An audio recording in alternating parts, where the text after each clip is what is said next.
솔로몬은 이 다윗의 19 아들 중에서 10번째 아들이었습니다. 보통 장남이 왕이 되는 것인데 10번째 아들인 이 솔로몬이 이스라엘의 왕이 되었다라고 하는 것, 이것은 그렇게 평범한 모습은 아니지 않겠습니까? 하나님의 특별하신 은총과 손길이 이 솔로몬에게 있음을 우리가 보는 것이죠. 다윗은 여러 아내들 중에서 그의 8번째 아내인 밧세바를 더욱 총애하였습니다. 그도 그럴 것이 그의 아들 솔로몬이 왕으로 세움을 받은 것을 보면 금방 이해가 되죠. 솔로몬은 밧세바를 통해서 얻은 아들 5명의 아들이 있었습니다. 그런데 그 중에 막내였어요. 여러분, 첫째 아들은 하나님께서 살려두시지 아니하셨습니다. 여러분 아시는 대로 다윗과 밧세바는 이 공의를 세우시는 하나님의 징계 앞에 이와 같은 일을 통하여 자신들의 사악한 범죄 행위를 철저히 아뢰며 눈물로 대회개를 하였습니다. 이후에 밧세바는 명망 있는 가문의 출신답게 신앙과 덕목으로 그의 아들들을 잘 키웠지요. 그 중에 하나들이 솔로몬이었습니다. 솔로몬이 왕으로 정지된 것은 다윗 왕의 영적인 교사라 할 수 있는 나단 선지자를 통해서였습니다. 나단 선지자를 통해서 이 밧세바의 마음에 다윗 왕에게 나아가 간청하라. 왜냐하면 나단 선지자는 하나님의 종 아니었겠습니까? 그러므로 3대 왕을 세우는 일에 그는 선견자로서의 안목을 가지고 있었던 것이죠. 그때 감히 이 왕을 세우는 일로 어떻게 왕비가 그와 같은 말을 할 수 있겠어요? 겸손한 마음으로, 두렵고 떨리는 마음으로 이 다윗 왕에게 밧세바가 나아갑니다. 여러분, 그와 같은 상황이 되었던 것은 이미 솔로몬보다 앞서 태어난 왕자들이 있었기 때문인데, 나아가서 이 다윗에게 말씀드렸던 내용 중에 하나는 무엇이었는가 하면, 당시 다윗의 넷째 아들인 이 아도니아 왕자가 반란을 음모하고 꾀하여, 여러분, 그가 반목하게 되는데 그 내용을 이제 가지고 나가는 거죠. 그래서 이 밧세바가 그와 같은 내용으로 다윗에게 보고를 하고, 또한 더불어 이 장남 자신의 막내 아들인데 이 솔로몬이 왕이 되는 일에 다윗으로부터 이제 확언을 받게 됩니다. 그 사건을 계기로 솔로몬은 기혼 지역에 가서 이제 사독 제사장을 통하여 기름 부음을 받고, 그리고 이스라엘의 3대 왕으로서의 준비를 하게 되었던 것입니다. 여러분, 이와 같은 이 하나님의 은혜와 섭리 가운데 이 솔로몬이 왕으로 등극을 하면서 앞서 말씀을 드린 것처럼 신앙 가운데 그가 잘 성장했으니 아버지의 이 뜻을 받들어 이 성전 세우는 일에 심혈을 기울이고 정성을 다합니다. 성전 착공 시기는 출애굽을 한 지 480년이 지난 후였어요. 솔로몬이 왕으로 등극한 지 4년째 그가 이 성전 건축을 실행합니다. 성전이 완공된 것은 그로부터 7년 뒤였습니다. 솔로몬 치세 11년 8월 달인데 공사 기간이 얼마나 걸렸는가? 7년 6개월이 걸렸어요. 여러분, 성전의 크기가 그렇게 크지 아니한데 무슨 7년 6개월이나 걸릴 수가 있었을까? 우리가 생각해 볼 수 있습니다. 여러분, 그것은 여러분이 성전 전체를 돌로, 아주 견고한 돌로 세우게 되다 보니 이 돌을 떠서, 또한 깨뜨려서, 또한 다듬어서, 여러분 여기에 시간이 많이 걸리지요. 그래서 성전 전체를 돌로 세우게 되었고, 그런가 하면 그 안에 기물과 또한 장식을 금으로 아로새기는, 그야말로 많은 이 기술과 정성과 또한 이 시간을 요하는 그 모습으로 성전을 장식했기 때문이었습니다. 완공된 성전은 그 이후로 400년 동안 이스라엘에 있으므로 이스라엘의 영적인 센터가 될 수 있었고, 그리고 솔로몬은 그 솔로몬 이름의 뜻대로 평화롭다라는 뜻을 가지고 있는데, 그는 40년 동안 치세를 하면서 태평성대를 이루는 전무후무한 그 솔로몬 왕이 될 수가 있었습니다. 자, 우리가 대하는 이 3장 4장을 통해서 얼마나 정성을 들여 이 성전을 세우는지 그 모습을 우리가 대하게 됩니다. 여러분, 성전 안에 있는 기물들은 또한 어떠한 것이 있으며 또한 어떠한 모습으로 만들었는지 아주 자세히 기록이 되어 있습니다. 솔로몬은 성전 건축 비용과 이 자재를 아끼지를 아니했죠. 다윗 왕, 그 부왕을 통해서 준비해 놓은 그와 같은 모든 재료들을 아낌없이 사용하였습니다. 금과 은과 놋과 철, 목재와 석재를 아낌없이 사용했습니다. 여러분, 이 성전 기초석은 아주 크고 귀한 돌을 떠다가 이제 만들게 되었습니다. 성전을 건축하는 데 동원된 인력만 보더라도 얼마라고 그랬어요? 15만 3,600명이라고 그랬습니다. 엄청난 인원이 동원되었습니다. 성전을 건축할 때 채석장에서 완전히 다듬은 돌을 운반하여 성전을 세웠기 때문에 여러분, 어떠한 망치나 도끼, 연장 소리가 들리지 않았다 하였어요. 그러니 얼마나 철저히 준비하고 이 성전을 세웠는지 우리가 알 수 있습니다. 그 크기와 구조는 이미 부왕이었던 다윗 왕이 하나님의 명령대로 설계한 것에 기초하여 이 성전을 세우게 되었습니다. 그 규모에 있어서는 과거 광야 시대에 세웠던 이 성막의 모습과는 그 규모에 있어서 훨씬 더 큰 모습이 되었습니다. 그 규모가 3장 3절 이하에 설명이 잘 되어 있습니다. 그리고 이와 같은 내용은 열왕기상 6장에 아주 구체적으로 잘 드러나 있으니 여러분, 이 성전의 모습을 좀 더 알기를 원하시면 열왕기상 6장을 보시면 알 수가 있겠습니다. 자, 이 성전의 규격은 장이 60규빗이고 광이 20규빗, 고가 30규빗, 성전의 좌우 벽을 따라서 붙박이 교창을 내었고 성소와 지성소를 둘러가면서 다락들을 건축하고 다락마다 골방을 만들었습니다. 골방 1층은 2.25m, 2층은 2.7m, 3층은 3.15m로 만들어졌습니다. 이 골방의 들보는 이 성전 벽을 건드리지 않도록 별도로 세웠다고 했습니다. 그러니 이 광야 시대에 이 성막의 원형을 잘 보존하면서도 그 부가적인 시설들을 그렇게 만들었던 것입니다.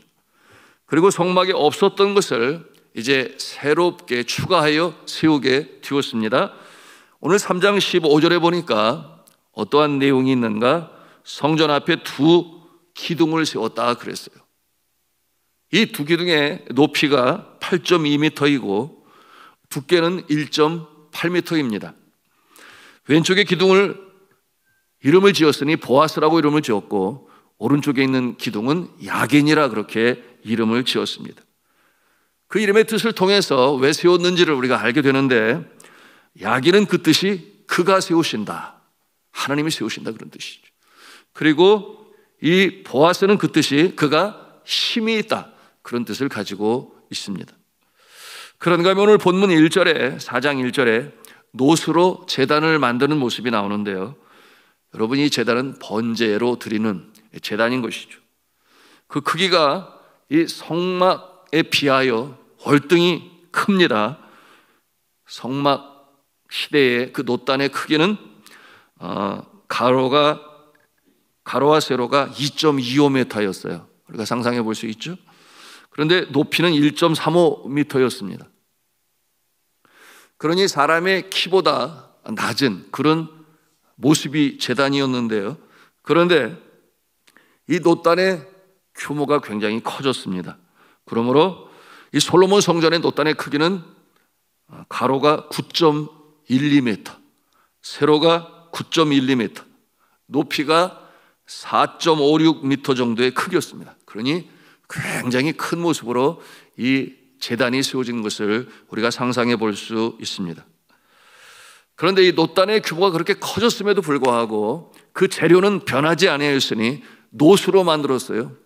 여러분, 놋은 이 요한계시록을 통해서도 볼 수 있습니다만은 그 성전 그 이전 성막의 시대로부터 이 놋은 어떠한 의미가 가지고 있었는가? 심판과 구원의 뜻을 가지고 있어요. 왜냐하면 이 놋은 굉장히 무겁지 않겠습니까? 그러므로 이 두려운 심판, 죄에 대한 심판, 그런가 하면 죄로부터의 구원을 보여주는 그 재료로서의 의미를 가지고 있었기 때문에 놋으로 제단을 만들었던 것입니다. 자, 2절에는 놋을 부어 바다를 만들었다 그랬어요. 이 바다가 뭔가? 놋으로 바다를 만들었다. 여러분, 바다처럼 큰 물이 들어갈 만한 그런 용기를 만들었다, 그런 뜻이에요.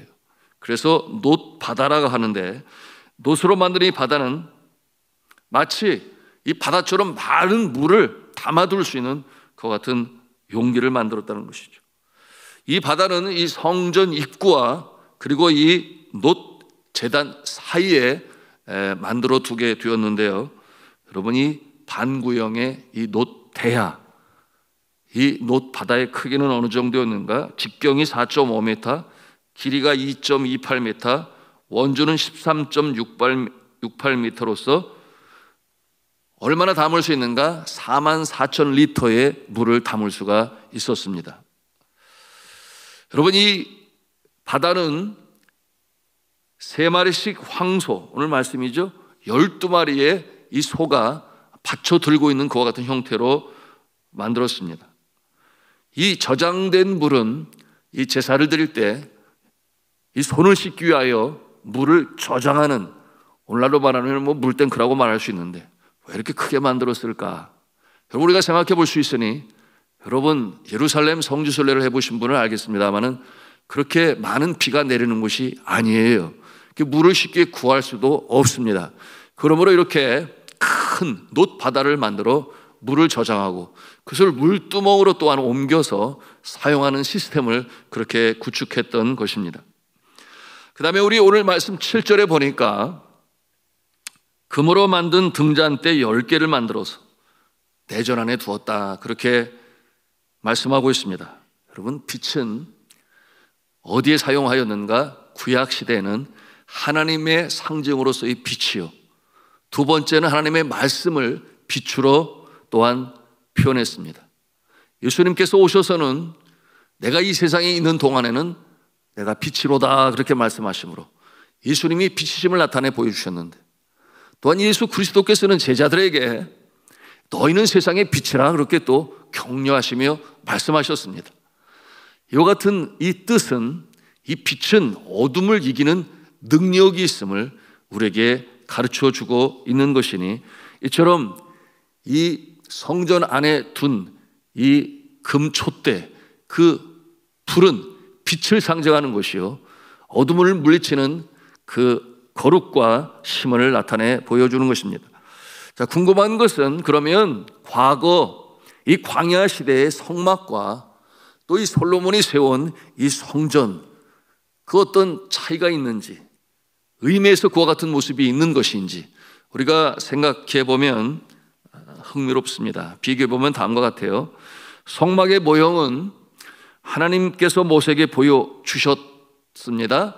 그리고 예루살렘 성전, 솔로몬이 세운 성전의 모습은 하나님께서 다윗에게 보여주셨어요.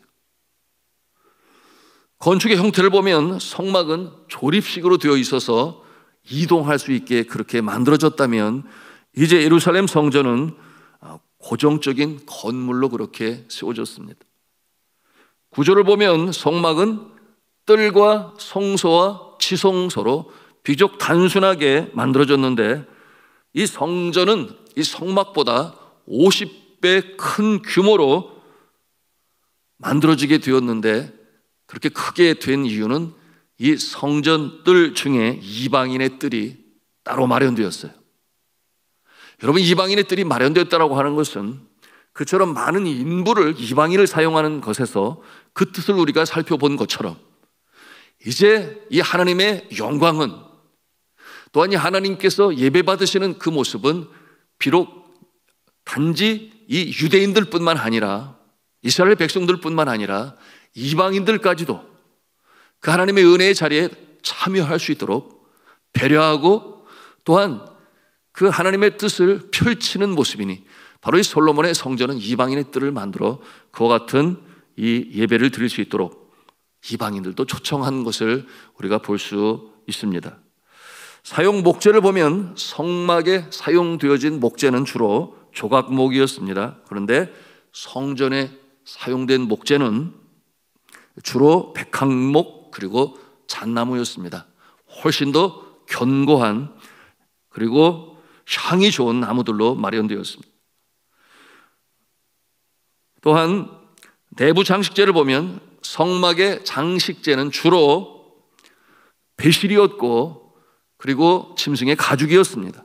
반면에 성전의 장식재는 주로 정금이었습니다. 무엇을 보여줍니까? 영원히 유지될 수 있는 그와 같은 재료를 사용하게 된 것이니, 여러분, 금은 성경에서 영혼을 상징하고 또한 하나님의 영광을 나타내 보여줍니다.